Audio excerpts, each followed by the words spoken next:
2000년 전에 초대교회 교인들 중에 상당수는 유대인이었다가 크리스천이 된 교인들이었습니다.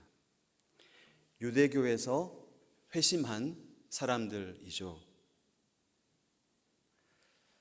이 사람들이 그때 바꾼 것은 종교였을까요? 삶이었을까요? 우리가 볼 때 유대교는 종교일 수 있습니다. 하지만 유대인들에게는 결코 종교 정도가 아닙니다. 그들의 정체성이었고 그들의 삶 자체였습니다. 유대교는 그들의 전부였습니다. 그러다가 예수를 믿게 되었으니까 이후의 삶이 이전과 크게 다르지 않고 자연스럽고 부드럽고 평탄할 리는 없습니다. 솔직히 종교 정도만 바꾼 거라면 그게 그리 대단한 문제였겠습니까마는 종교가 아니라 삶을 바꾸었으니까, 정체성을 바꾼 것이니까 이 문제가 될 수밖에 없습니다. 사실 2000년 전 당시는 로마의 압제 아래 살고 있을 때입니다. 이것만 해도 참 힘겨운 일인데, 게다가 이제는 예수를 믿고 난 다음에는 이전 유대교를 버렸다는 이유로 동족 유대인들로부터 심한 박해까지 받게 된 거예요. 이런 형편인데 다시 오신다는 예수님, 사실 그들은 자기들이 죽기 전에 예수님이 다시 오실 거라고 굳게 믿었거든요. 근데 소식이 없습니다. 자, 이런 유대인 크리스천들에게 무슨 말씀이 필요할까요? 어떤 위로가 있어야 할까요? 어떤 확신을 줘야 할까요? 무슨 일이 있어도 신앙을 지켜야 한다. 무슨 일이 있어도 이 믿음을 포기해서는 안 된다는 용기와 위로와 확신이 필요한 상황이었습니다. 언뜻 보면 히브리서는 굉장히 구약 성경스럽다고 여겨집니다. 제사장, 제사, 성소 이야기가 나와요. 이 유대인 크리스천들에게는 굉장히 익숙한 그런 단어들입니다. 자, 그러면서 권면하죠. 자, 여러분들이 과거에 알고 있었던 것들은 진짜가 아닙니다. 그 모든 것들이 예수 그리스도 안에서 이루어진 것입니다. 그러니까 유대교로 다시 돌아가면 안 돼요. 의와 진리와 생명은 오직 예수 그리스도 안에만 있는 것이기 때문입니다. 라고요. 교회 여러분, 2000년 전에 유대인들에게 유대교가 그랬다면 2025년 저와 여러분들에게는 세상이 우리에게 그러합니다.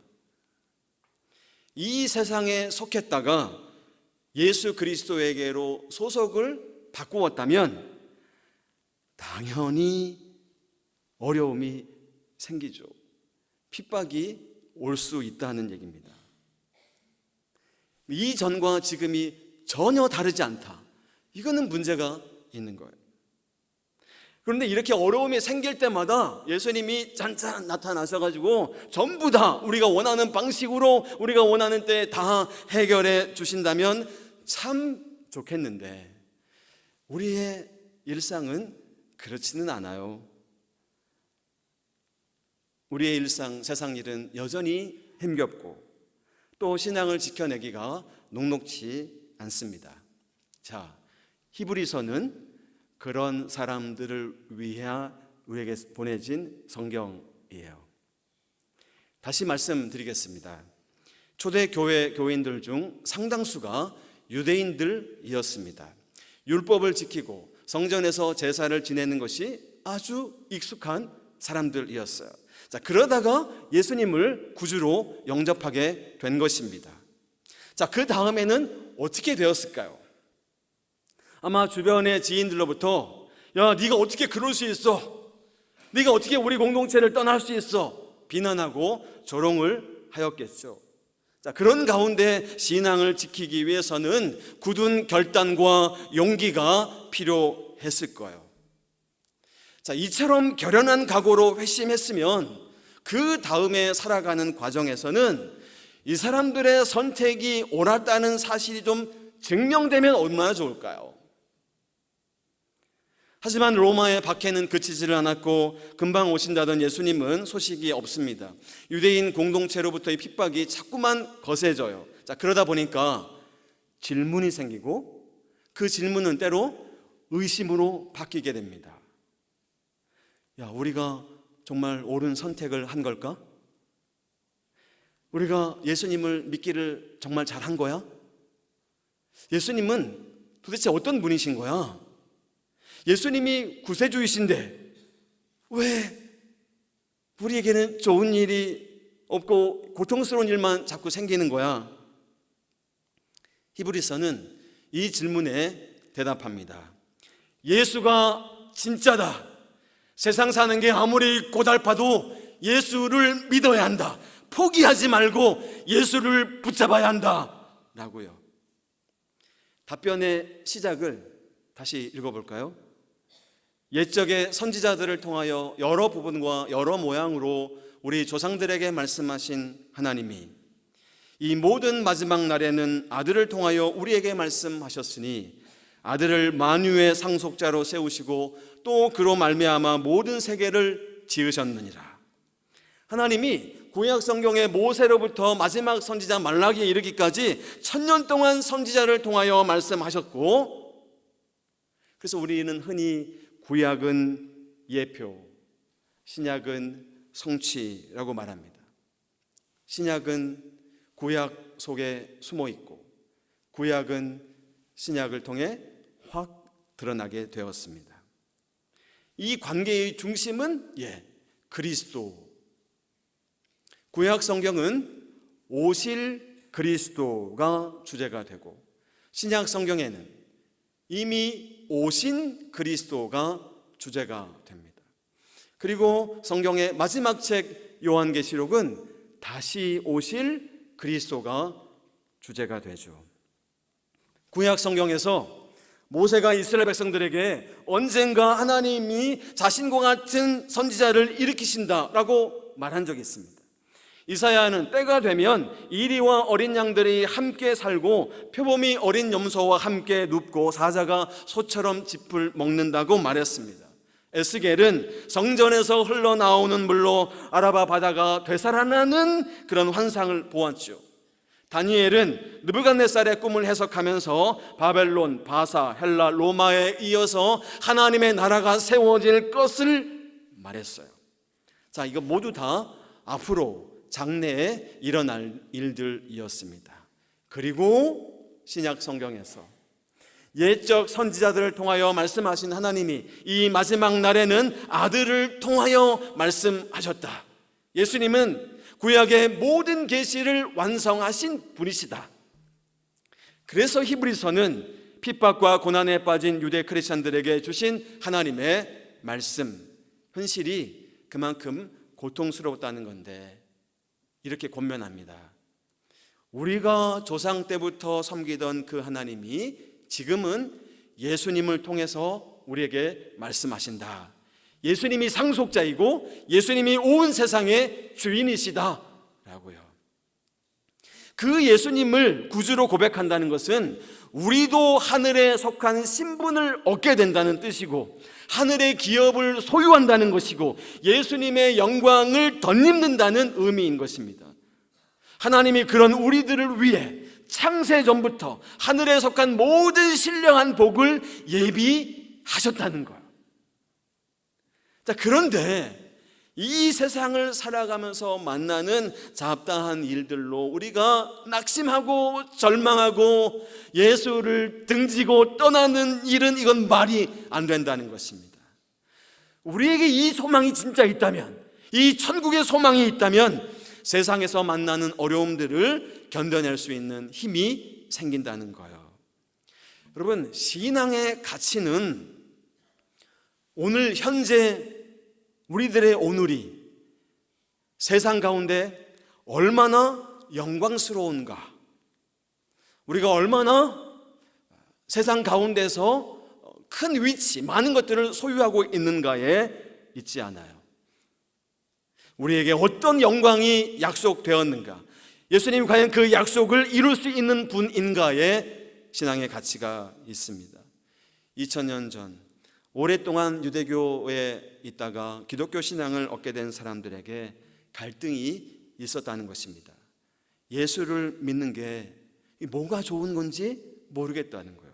예수를 믿었는데 어려움들이 생기고 뭐가 좋은 건지 모르겠다는 것입니다. 사실 이 고민은 저와 여러분들에게 있죠. 하지만 우리들이 진짜 고민해야 될 것은 따로 있어요. 이 구약의 선지자들을 통해 하신 하나님의 말씀이 신약에서는 아들을 통해 직접 하신 이 말씀을 우리가 정말로 듣고 있는가? 신앙은 하나님을 움직여서 내 뜻을 이루는 것이 아니라 우리가 하나님의 말씀을 듣는 것입니다. 그 말씀대로 사는 것이잖아요. 그 말씀의 능력을 힘입는 것이죠. 여러분, 그 말씀을 따르고 있나요? 그 말씀의 능력을 체험하고 있는 것인가요? 교우 여러분, 그 말씀의 능력을 믿으시는가요? 그의 능력의 말씀으로 만물을 붙드시며 정결하게 하는 일을 하시고 높은 곳에 계신 지극히 크신 이의 우편에 앉으셨느니라. 말씀으로 만물을 붙드신다고요. 우리는 지금 태양계 안에 있는 지구에 살고 있습니다. 세 번째 행성이죠. 이 네 번째 궤도를 돌고 있는 것은 화성이고, 다섯 번째 태양계의 궤도를 돌고 있는 것은 목성이라는 행성입니다. 화성과 목성 사이에는 높이가 한 1억 킬로미터, 폭이 한 2억 킬로미터 되는 소행성대라고 하는 별들의 띠가 이렇게 있습니다. 긴 띠, 숫자를 헤아릴 수 없죠. 근데 간혹 거기서 궤도를 이탈한 소행성의 파편이 지구로 들어올 때가 있어요.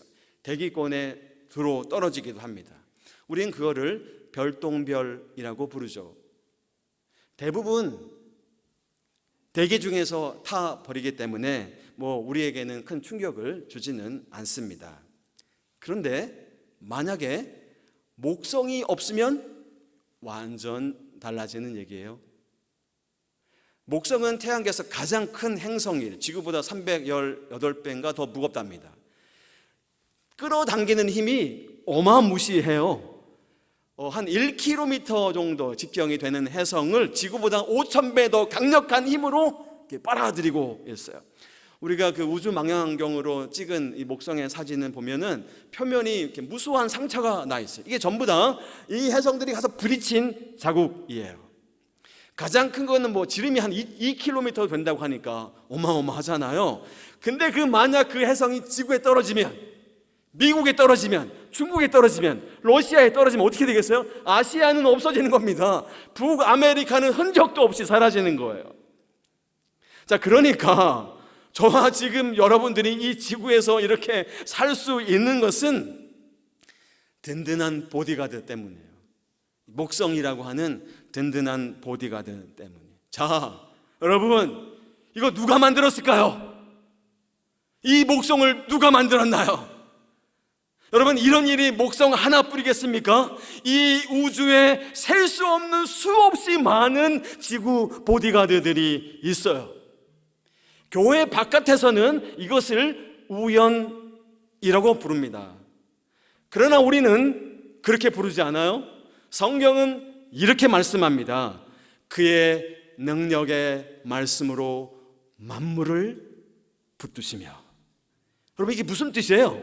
이 세상이 지금 이렇게 유지되는 힘이 예수님께 있다는 뜻입니다. 그런 예수님이 이어서 죄를 정결하게 하는 일을 하신대요. 이 세상의 죄가 그냥 그대로 관영한 채로는 예수님이 만물을 아무리 붙들고 있어도 그게 우리에게 무슨 소용입니까? 그래서 예수님이 인간의 몸을 입으신 거예요. 사람의 몸을 입고 이 세상에 오셔서 십자가에서 달려 죽으신 거예요. 왜요? 죄 때문에 우리의 죄값을 대신 치르기 위해서 그렇게 하신 것이에요. 그런 예수님께서 지금 하나님 보좌 우편에 앉아 계시대요. 하나님과 나란히 앉아 계시다. 이 말은 하나님의 영광과 권세와 위엄과 존귀가 예수님도 동등하다는 뜻입니다. 자, 그런 분이 저와 여러분들의 죄를 정결하기 위해 이 땅에 오셔서 직접 희생제물이 되어 죽으셨다는 것입니다. 여러분, 뭘 더 바라겠습니까? 초대교회 유대인 크리스찬들이 유대 공동체를 떠날 때 얼마나 결연한 각오가 있었겠어요. 그런데 낙심하는 사람들이 생겨났습니다. 낙심하다 못해 이제 예수님을 다시 떠나는 사람들이 생겨났다는 거예요. 기독교 신앙을 선택하지 않았으면 겪지 않았을 고충들을 만났기 때문이래요. 그래서 질문이 생겨납니다. 우리가 이렇게 힘든데 예수님은 뭘 하고 계신 걸까? 그분은 능력이 많으신 메시아라고 했는데 왜 우리의 이 어려운 형편을 가만히 보고만 계시나? 정말 메시아가 맞나? 그리고 답이 나왔습니다. 예수님께서는 죄를 정결하게 하는 일을 위해 오신 것이다. 만약에 예수님이 구세주이신 줄 알았는데 그렇지가 않다면 낙담해도 됩니다. 낙담할 수 있어요. 만약에 예수님이 십자가에 죽으셨는데도 우리의 죄가 여전히 남아있다면, 그렇다면 낙담할 수 있어요. 자, 그런데 질문이, 우리가 예수를 믿었는데 왜 이렇게 사는 게 힘들어? 이렇게 묻는다면 이 질문은 잘못된 거라는 거예요. 사람들의 관심과 예수님의 관심이 다른 것입니다. 신앙은 하나님과의 관계로 따지는 것이지 세상에서 우리가 어떤 위치를 얼마나 많은 대접을 받고 있는 것과 관계가 없다는 것이에요. 신앙의 연수가 오래될수록 죄로부터는 멀어지고 세상으로부터는 멀어지고 하나님과 점점 더 가까워지는 것이죠. 예수님이 그것 때문에 오셨으니까요. 우리는 그런 예수님을 우리들의 구주로 고백하는 사람들입니다. 근데 바로 그 예수님이 세상을 만드신 창조주라니까요. 주여, 태초에 주께서 땅에 기초를 두셨으며 하늘도 주의 손으로 지으신 바라. 그것들은 멸망할 것이나 오직 주는 영존할 것이요. 하나님께서 창조주시는 이 세상에 존재하는 모든 것들은 하나님이 만드신 것이에요. 이 피조물들은 시작과 끝이 있는데 창조주 하나님은 시작도 없고 끝도 없어요. 창조주와 우리 피조물 사이에는 건너갈 수 없는 이 근원적인 간격이 있는 것입니다. 그렇습니다. 우리 예수님은 영원하신 하나님이시고 창조주래요. 어느 때의 천사 중 누구에게 내가 원수로 내 발등상이 되게 하기까지 너는 내 우편에 앉아 있으라 하셨느냐? 모든 천사들은 섬기는 영으로서 구원받을 상속자들을 위하여 섬기라고 보내심이 아니냐? 질문이 제기된 것 같아요. 천사하고 예수님 중에 누가 더 높은가? 여러분, 이거 궁금하세요? 여기 앉아있는 저와 여러분들 중에 그 누구도 이것을 궁금해하지는 않아요. 근데 오늘 성경 본문은 매우 궁금한 것 같아요. 왜냐하면 이 궁금증에 대답하기 위해서 7차례나 구약 성경을 인용해 가면서 이 질문에 대답을 하고 있기 때문에 그렇습니다. 시편 2편 7절, 너는 내 아들이라 오늘 내가 너를 낳았도다. 사무엘 7장, 나는 그에게서 아버지가 되고 그는 내게 아들이 되리라.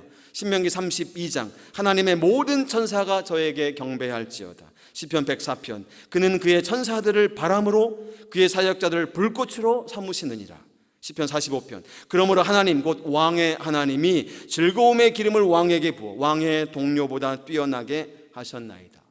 시편 102편, 주께서 옛적에 땅의 기초를 놓으셨사오며 하늘도 주의 손으로 지으신 바니이다.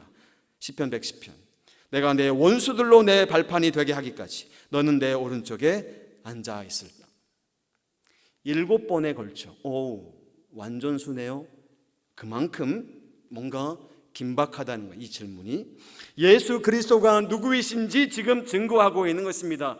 예수님은 하나님의 아들로 온 우주 만물을 지금도 다스리시고 왕으로 통치하시는 분이래요.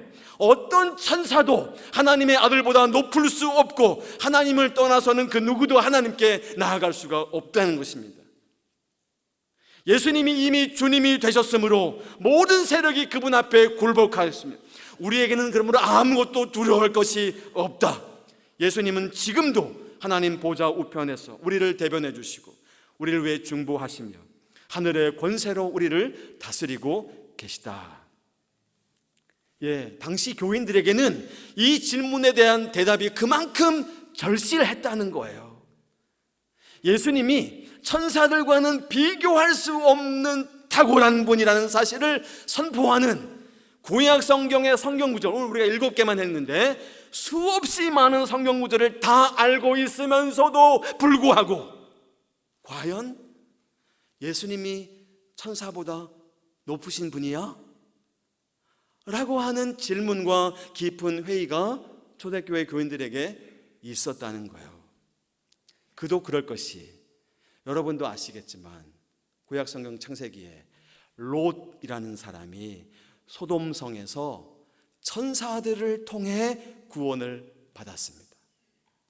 히스기야 때는요, 하나님이 천사를 보내어서 아수르 군대를 멸하시고 이스라엘을 구해 주셨어요. 사드락, 메삭, 아벳느고가 풀무불에 던져졌을 때 천사가 보호해 주었습니다. 다니엘이 사자굴에 들어갔을 때에도 하나님이 천사를 보내 그를 보호해 주셨어요. 그런데요, 왜 우리는? 이라고 질문하고 있는 것입니다.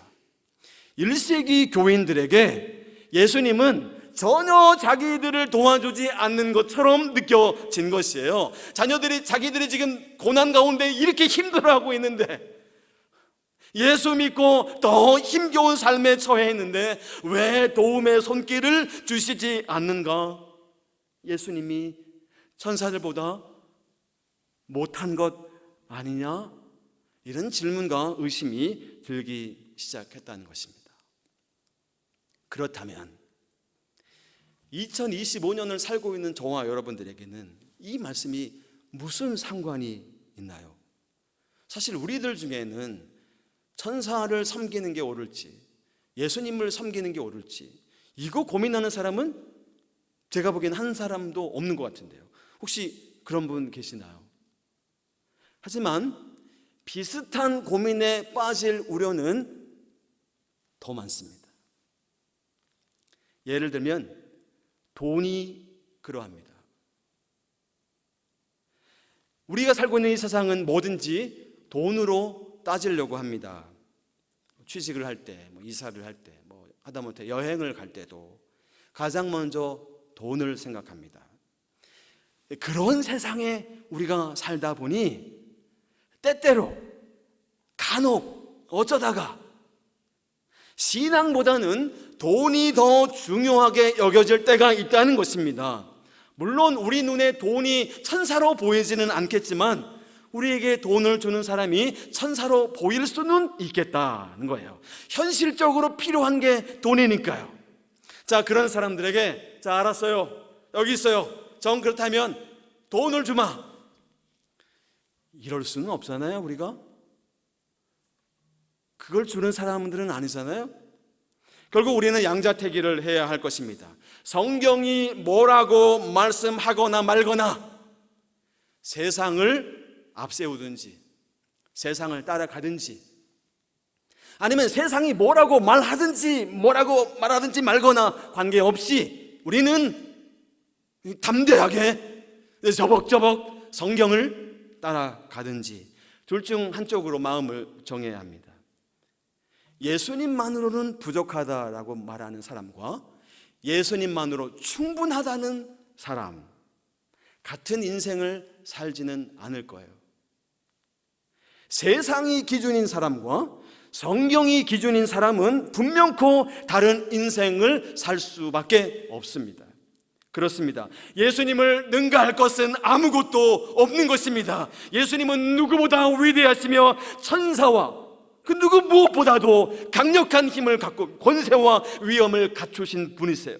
바로 그 예수님을 마음 다해 의지하고 경배합시다. 마음 다해 당신을 사랑합니다 라고 고백하면서요, 친애하는 교회 여러분, 이 1세기 2000년 전에 로마 제국 치하의 어느 도시 골방에 모여있는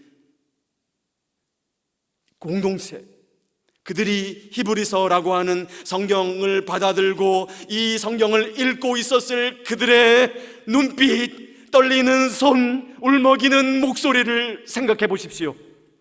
이들은 지금 강력한 흔들림 가운데 있어요. 위협과 도전과 두려움 가운데 있습니다. 삶은 너무나 힘겹고 포기하고픈 유혹이 늘 그들을 위협하고 있어요.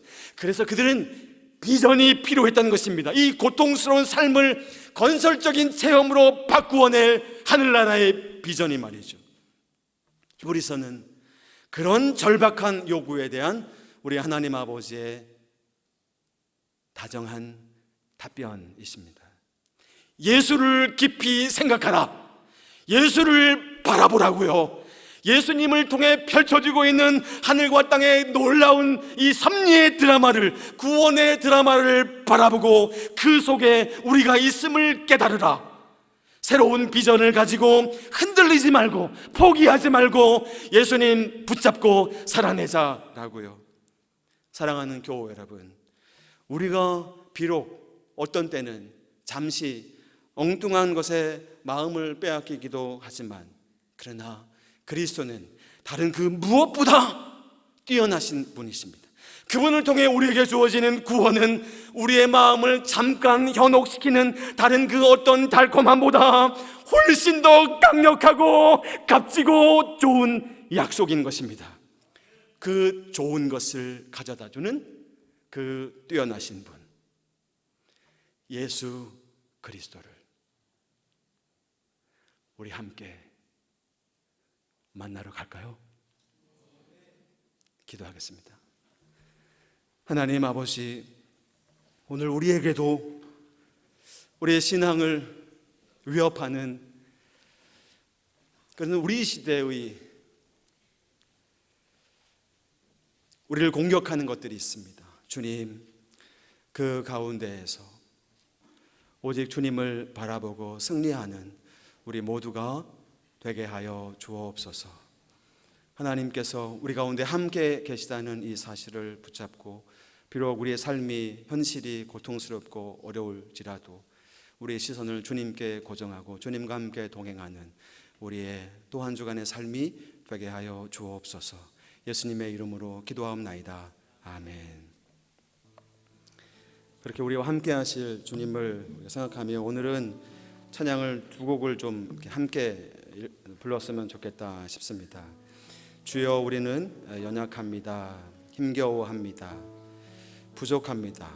그래서 주님만 바라봅니다. 주는 완전합니다. 라는 찬양과 괴로울 때 주님의 얼굴을 보라. 평화의 주님을 바라보아라. 주님께서 우리에게 안식을 주실 것이다. 라는 괴로울 때 주님의 얼굴 보라. 두 곡을 이어서 함께 불러보도록 하겠습니다. 우리 고백을 담아서 우리 다 같이 일어나셔서 함께 찬양하겠습니다. 주여, 우린 연약합니다. 우린 오늘을 힘겨워합니다. 솟듯 이루며 살기에 부족합니다. 우린 연약합니다. 주여 우린 넘어집니다. 오늘 하루도 실수합니다. 주의 긍휼을 구하는 죄인입니다. 우리 주만 바라봅니다. 한없는 주님의 은혜 온 세상 위에 넘칩니다.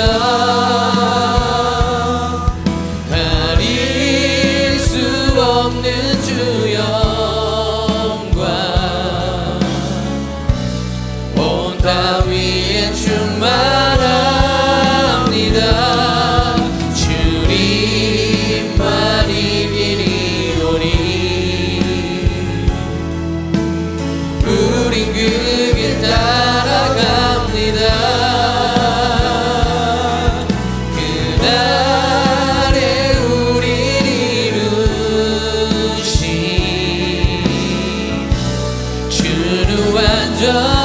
완전합니다. 괴로울 때 주님의 얼굴 보라. 평화의 주님 바라보아라.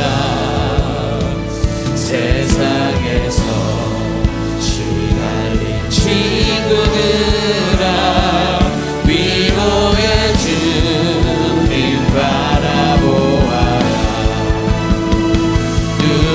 들어 주를 보라.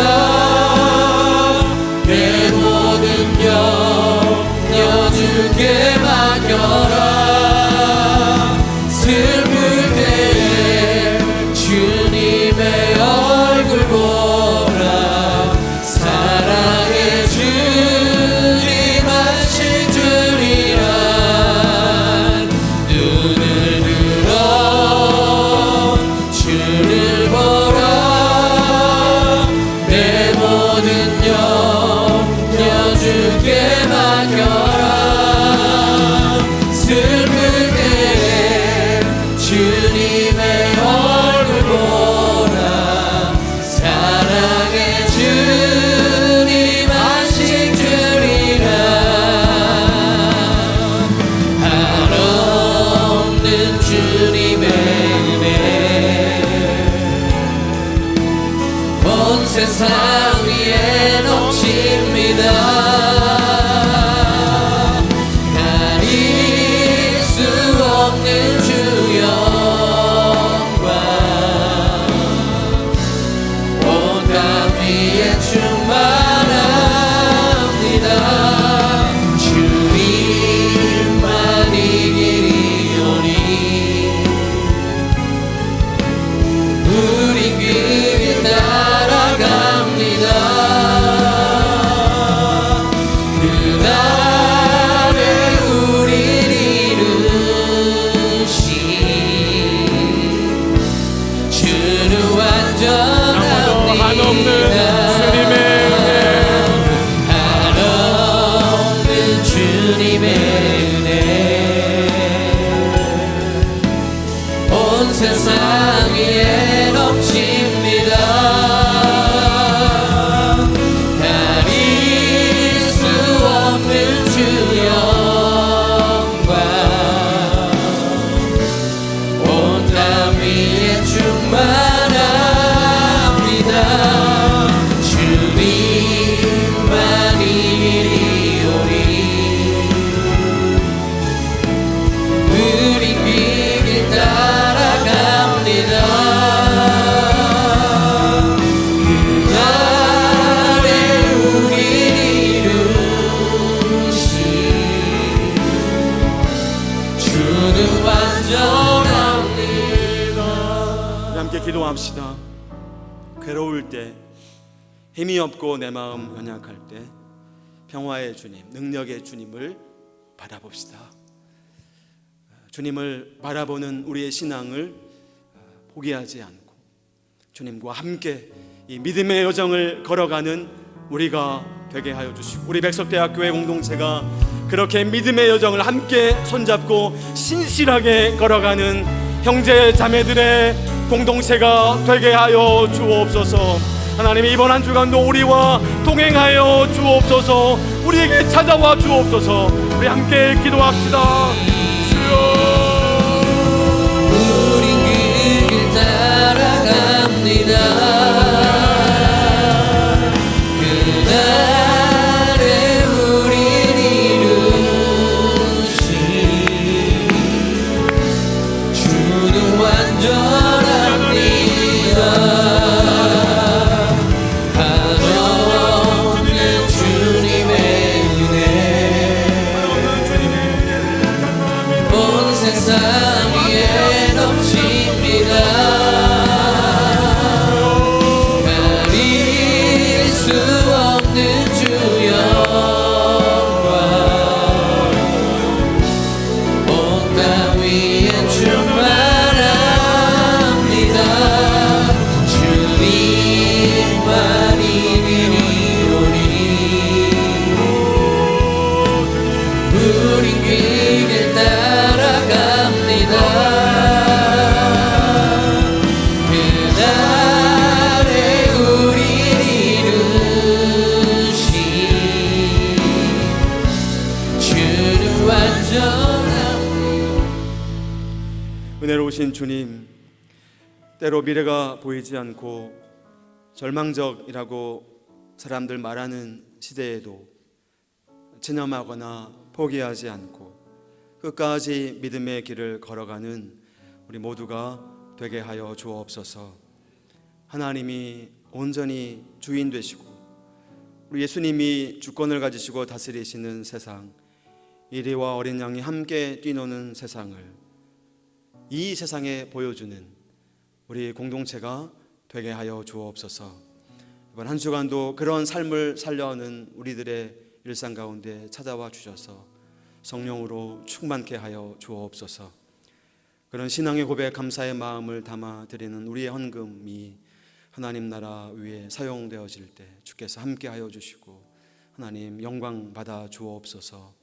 사랑하는 우리 모든 교우들의 삶 속에 필요를 채우시고 주님 눈물을 닦아주시고 하나님 동행하시는 하나님께서 우리 아버지가 되시는 증거를 또 경험할 수 있도록 주여 함께하여 주옵소서. 주 예수 그리스도의 은혜와 하나님의 사랑과 성령의 교통하심이 예수님만으로도 충분하고 오직 성경만이 우리 삶의 기준이 되는 인생을 살기를 간절히 원하는 사랑하는 성도들 위해 우리 백석학원과 백석총회, 한국교회와 우리나라 대한민국 위에 지금부터 영원토록 함께 있을지어다. 아멘.